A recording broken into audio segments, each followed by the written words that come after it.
మీద చెయ్యి వేసి బొట్టు పెట్టినా, తాళి బొట్టు మెడను కట్టి బొట్టు పెట్టినా,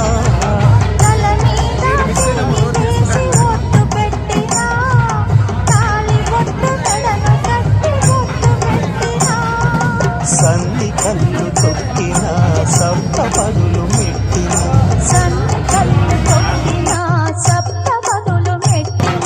మనసు మనసు కలపడమే మంత్రం పరమార్థం. శ్రీరస్తు శుభమస్తు, శ్రీరస్తు శుభమస్తు. శ్రీకారం చుట్టుకుంది పెళ్లి పుస్తకం, ఇక ఆకారం దాచుతుంది కొత్త జీవితం.